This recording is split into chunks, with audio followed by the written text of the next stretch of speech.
welcome to AboutFACE Theatre presents 5 Questions With, and today's guest, designer Ciaran Bagnall.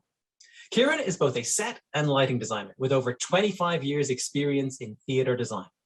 In 2015, he was the first designer to design both set and lighting design for a major production at the Royal Shakespeare Company for the groundbreaking production by Iqbal Khan of Othello.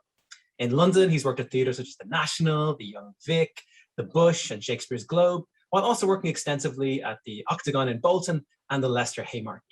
In Ireland, he's designed acclaimed productions for the Abbey, the Gate, the Lyric, the Mac, and for companies such as Rough Magic and Tinderbox, among others. His many accolades include Irish Times Theatre Awards for Best Lighting and Set Design, and Best Design Awards at the MEN Manchester Theatre Awards. He's also an associate artist for Prime Cut Productions. Ciaran, you're very welcome. Hello. Hi, thank you very much. Thank you very much to be here. Great. Thank you. Thank you for being here. It's great to have you. So the first question is just what play or experience first got you into theatre? First got me into theatre. Well, I grew up in Newry, just on the border, and they still do have a very strong sort of amateur dramatic society with New Point players that I started with, and under the careful eye of Sean, the local legend, Sean Hollywood. And I think it's sort of, but before that, I went to an all boys Christian Brothers school, and as part of that sort of school network, we had this sort of Irish language drama festivals that would take place I think in my mind it's the summertime, but it could have been any time of the year that each school would present a play in the Irish language that would go then to the main schools of the area. And a friend of mine, Kenny Duffy, and I'll always have to give him credit for this, his brothers were part of the lighting team for this. It was designed and lit and acted by the students, and he asked me if I'd be involved with the lighting to help it with his brothers, and it was something different to do. So I said sure, went along, and just suddenly it was literally that was it. It was night and day. Seeing how light could be used, because I was sort of very interested in art and painting, and so I was doing I think it was come up to my GCSEs. So I was very heavily invested in the visual side of things, and then when I saw what stage lighting could do and the effects it could have, I was hooked, and then that was me pretty much every weekend or after school down in the local town hall, helping out local companies and local, like the fasces, and like I said, then the sort of amateur dramatic society. So when it came to university, then it was very much a decision between art or theatre. I ended up going down the theatre line, for better or for worse, Lucky for us. So great, Ciaran. So you had this early connection with lighting, and that was a route you were always going to go down. So you worked in lots of great plays, but what's a great play that you love, and why? I've been thinking about this. I think it has to be the Pillowman, Martin McDonagh's Pillowman. And I spoke about this before when I actually managed to work on it with Decadent Theatre a few years ago, directed by Andrew Flynn. I think it's a piece about it's a piece about storytelling, and the power of story, and how, and actually, and sort of as society at the moment, it's strangely parallel to the danger of that, and the fact that theaters are now the last institutes to be brought back into the world post-COVID. There's some sort of danger to people gathering in hushed tones to talk or to tell stories, and the power of that, the power of one human being communicating with another, straight out and explaining and describing. And for me, the Pillowman touches on a lot of those sort of the joys of that, and the dangers that can come with stories and communication and how we communicate to each other. And it was one of these things that when I was sort of coming up to sort of hitting that landmark of 30 kind of wondering, you know, what am I doing with my life? I was living and working in London, and you know, I was having conversations with friends of mine who sort of you know, were talking about their second holiday homes and stuff like this. You know, it's just like, and I was in London, you know, penniless, and kind of going, well, what is this all about? And you know, it came to me then about that it is, you know, the validation of what I do for a living is communicate. You know, I help communicate these stories, be that through design or be that through light.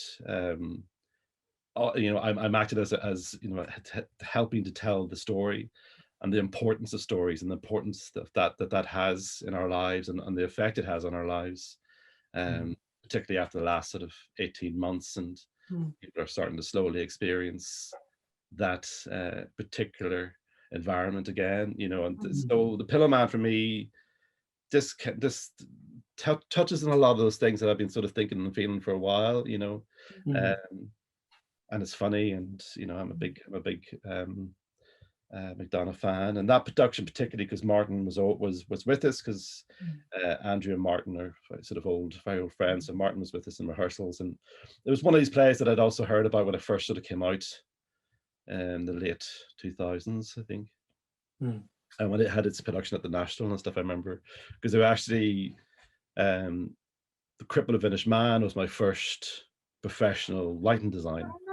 So I sort of kind of got this connection then with Martin and his work, you know, sort of stepped through my career. And I remember The Pillow Man coming out and it being very different to, you know, we just finished the trilogy, and this was very different. And I remember sort of hearing about this play about a child killer and stuff, and it was very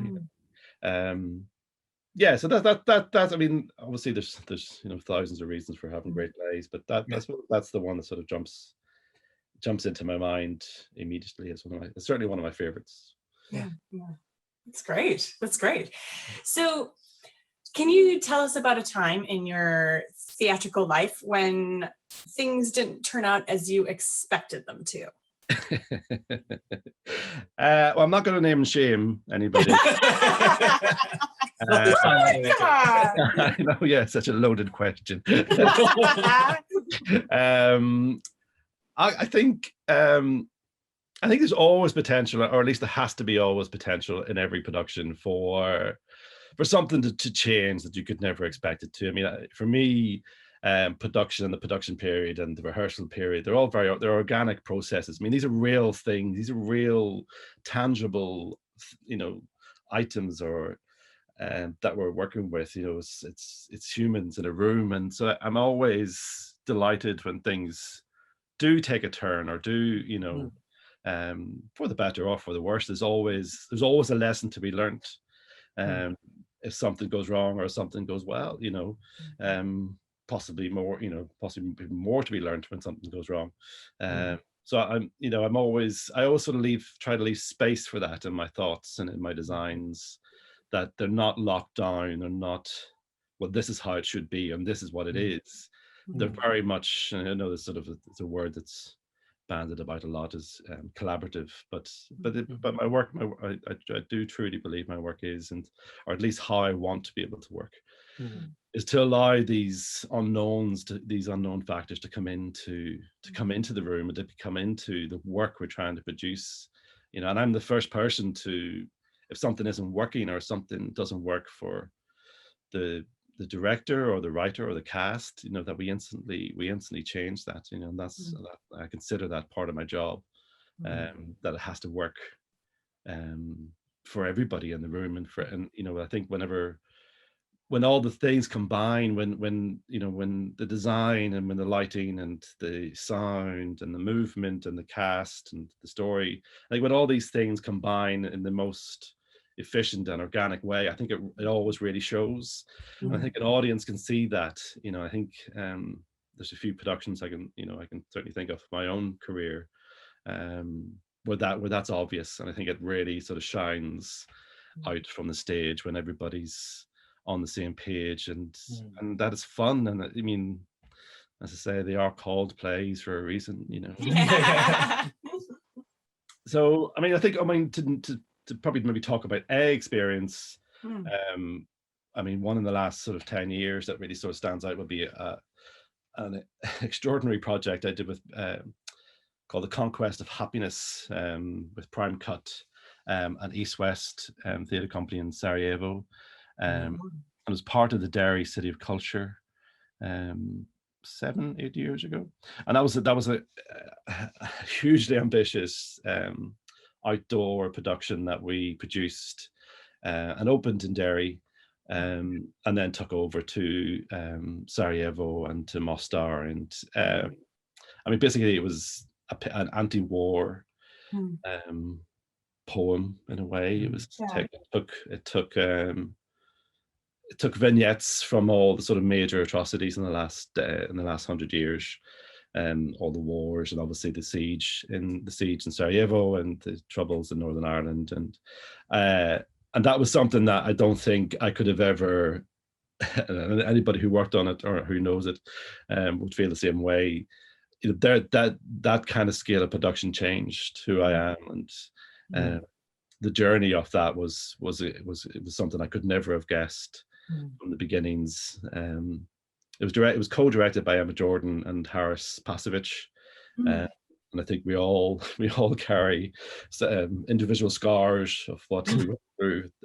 There's some extraordinary moments within that, but that was the sort of the largest and one of the most impactful productions that, as I say, we still sort of tell the stories of to now. But like I say, I'm always open for any production to kind of go in different ways, or to give us different answers, or to give us different questions, that we figure out, and then that's the joy, that's the joy of it for me, and to be open to those things and to understand that it is an organic living and breathing thing. Yeah, absolutely. Cool, thanks. So Ciaran, so you've already had such a fantastic career in the theatre, working nationally, internationally, lots of different great theatres, different kinds of plays. But what is it that keeps you coming back to the theatre? What moves you? What excites you about theatre? It's a disease.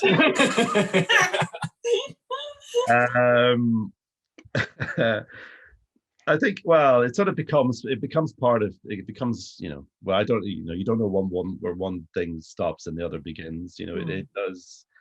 It becomes part of your world, your life, and how I mean, theatre, theatre is the vehicle that I use to see life through. That's how I travel through my life, is through theatre and through stories and through communication, and trying to communicate ideas, big ideas, huge ideas, or tiny, very subtle things. And I think it's always that experience of that human interaction. And we all know, we know all about that now, again, after COVID, of how desperately important that is. And there's just nothing, for me, in terms of all those sort of mediums, in terms of film or TV, or sort of digitally now through Zoom. There's simply nothing like being together, and having that shared experience, and having very different reactions to those shared experiences in the same space.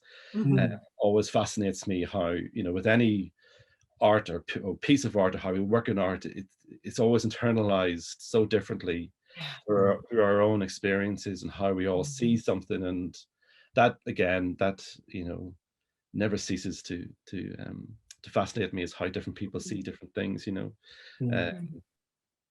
be it in a piece of theatre or a story, or and I think, and I love that, and I'm kind of addicted to that, I suppose, in a way. It was something I found very hard to deal with, I think, in our the first few weeks of the first lockdown, because I work at a certain pace that has, that I'm very lucky to work at, but obviously when that stopped, I had to then sort of you kind of start, you know, we kind of understand and start to understand, well, who am I without these things, without this pace of work and working. And yeah, that was a difficult time to kind of, you know, reassess those things and the importance of that, because it is such a part of you, you know, how we and how we communicate and how we sort of attain value to our lives, you know, and value to what we're doing and what sets us out from somebody else or something different, you know. It's so, I think there's a lot that theatre provides me in sort of my fulfillment of artistically and creatively and socially, and you know, and all those, and philosophically, and all these things, you know. There's nothing in my experience that has come close to that, and and that's a lot to do with how we produce these pieces of work, or the people we work with, you know.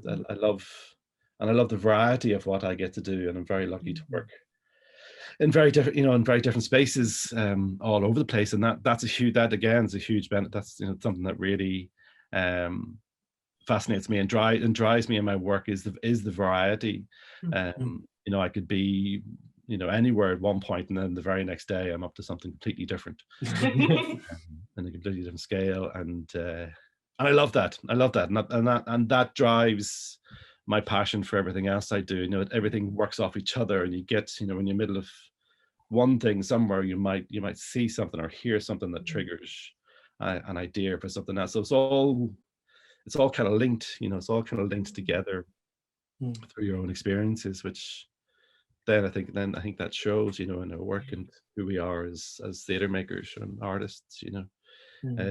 But yeah, there's no, I think I could genuinely say there's no element of theatre that I don't dislike, you know. It's all part, it all forms the jigsaw of creating these moments, you know. Yeah, I can't remember his name now. It's David Lan, artistic director, who's the ex-artistic director of the Young Vic in London. Had an article in the Guardian a few years ago, and he was talking about that theatre is as fragile as the people who make it. And I love that. I love that. You know, we are these sort of crazy figures running about, and fragile, you know. So, and there was something about that really stuck in my head. And the fact that it is also ethereal, you know. It's gone. It's only there for a moment, and then it disappears, and then it just goes into the realm of memory and stories, and great productions and stuff. And I know obviously technology is catching up with us, and a lot more productions are being filmed really well, which is great, and sort of opens the reach of these productions now globally, which is fantastic. But I also love the idea of that there's pieces that only existed for those people in the room, saw and heard them, and then they're gone, and that's okay, and that's okay, you know. So hopefully. Absolutely. Absolutely fantastic. So this question kind of relates actually to a little bit of what you were talking about, but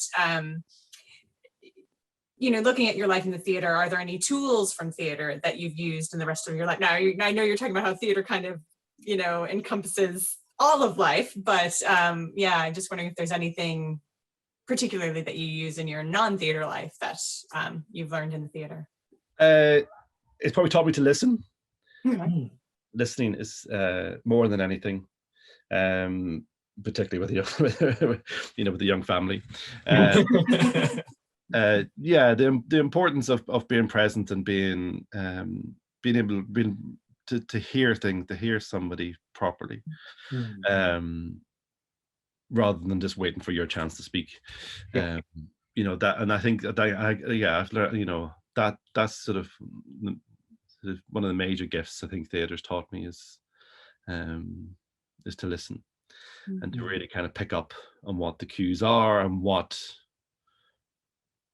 your part is in terms of your response to those things. Is it to provide an answer, or is it just to simply take on what somebody's saying, or to, you know, is it to fix something? Is it just to let something be?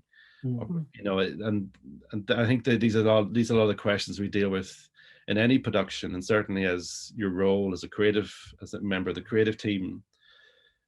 You know, it's not necessarily your role to come up with the best idea, but it's certainly to help sort of provide a platform for those ideas to exist within, and for those things to be present. And you know, I find that there's lots of transferable skills, I think, we find with the theatre, in terms of, you know, work ethic and time management and all these things, you know, that a lot of people, I suppose, within the theatre take for granted. That, you know, that sort of muggles and you know, don't really understand, or don't get, through no fault of their own. It's just, you know, we've just grew up in an ecology that has led out of necessity to be this certain way, you know, and that can be intense and unhealthy, you know, in some ways. But I think there's also a lot of strength, you know, we have gained from those things of being in those intense environments, with low blood sugars and tiredness, and just being able to take a step back and go, right, okay, no, actually, let's just, what is going on here? What is the issue? What is the problem? And being able then to kind of respond to that in an efficient way, you know. There's also loads of stuff in terms of, you know, thinking outside the box, thinking of different ways of approaching things. There's a director I work with quite a lot, and he's a very close and dear friend of mine, Iqbal Khan, who directed the production of Othello. You mentioned at the beginning. And he would describe him and I as street fighters, in terms of in that sort of environment of the tech, you know, when things are kind of being thrown at you, you know, this doesn't work, that's not going to be here, we can't do this is broken, this is broken, okay, and you're up on your feet trying to figure these things out in the moment, with a full room and a full cast, and you know, producers breathing down your neck in terms of what are we going to do, how are we going to fix this, you know, and we're going, okay. And we're, you know, and say we're up on our feet, figuring this stuff out, and at times, I mean, and you know, most of the time, if not all, we rely upon our instinct with those things, and I think that's something I'm personally quite proud of in terms of my career, is that I've, you know, has developed, is trying to hone your instinct for things, you know, which is a very hard thing to describe. How do you build your instinct? How does that? And for me, it's through experience.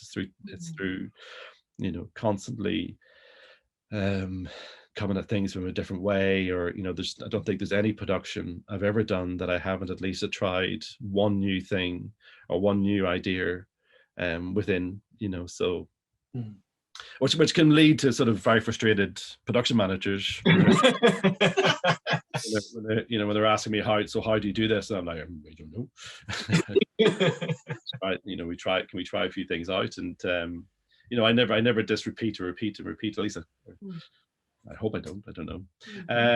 But there's always elements in the productions that you try for new, and just try that energy of going, right, okay, how do we achieve this together? So I find those skills, you know, are invaluable in our day-to-day, you know, existence, and communicating with other people, and the people we love and the people we don't love, you know. Yeah, I hope it's made me a better person. In part of it, you know, there's people, when people talk to me about about my kids or our kids, and they go, oh, you know, are they going to follow in the footsteps and all this kind of thing, and you know, I'd be delighted if they did. I genuinely would. I think theatre is a great life, and I think it opens us up to all nationalities, all creeds, all colors, all religions, you know, it get all stories. And I just don't think there's no badness in that, you know, to learn about these different cultures and to learn different aspects, different elements, and seeing things in from different ways. And, you know, I don't think there's any harm in that at all. So that's what I wanted. That's beautifully put, Ciaran. Beautifully put. Well, Ciaran, this has been absolutely fantastic. As a bonus question, can you tell us anything about what you're working on at the moment? It depends what director I'm talking to or producer I'm talking to at the moment. Well, I think I was the lighting designer for The Secret Space, which is in the project. I think it finishes tomorrow, and that was a visual installation by Owen Boss, who's one of the co-artistic directors of A New. That's his own personal piece. Him and Genevieve have made this sort of durational 7-hour piece about their families and family secrets. So I was the lighting designer for that. And now we start rehearsals in Belfast on this Monday for Rough Girls by Tara Lynn O'Neill and directed by Kimberly Sykes at the Lyric. And that's about the first all women's Northern Irish football team. Should be extraordinary. And then we start, I'm also in production for The Border Game, which is another co-production with the Lyric and Prime Cut. Directed by Emma Jordan and written by Oisin and Mick. Nice. Yeah. I'm also in the final stages of production. We over lockdown, we as Prime Cut with Emma and myself, one of our one man, one person plays East Belfast Boy, Fintan Brady, that we produced a few years ago and went to Edinburgh. Was very successful. We made into a short film. So so we're sort of in the final. That gets a showing I think next week or within the next couple of weeks in Belfast, and then we'll go over to Summerhall in Edinburgh. Our first sort of, it's not quite a feature, but it's a 30 minute short film was something we sort of dabbled with over lockdown, which was fascinating. It was brilliant. So it's busy now as sort of the theatre's kicked back into life. You know. You'll be back to your old pace in no time. Yeah. So I was talking to somebody yesterday in the Lyric and kind of, and they were saying, "Oh, is it good to be back on the horse?" And they were saying, "Yeah, but not to be straight back into the Grand National." Just suddenly you've gone from 0 to 110%. Yeah. Absolutely. Well, Ciaran, thank you so much for joining us. This has been, delightful conversation. We really appreciate it. No problem. Thank you for having me. It's been a pleasure. Yeah. And thank you to you, the audience, too, for joining us. If you enjoyed the interview, please like below and follow AboutFACE and share, because we believe theater makes life better. See you next time on AboutFACE Theater Presents 5 Questions With. If you've enjoyed this video, please subscribe to us on YouTube, like us on Facebook, and share. Thanks for watching.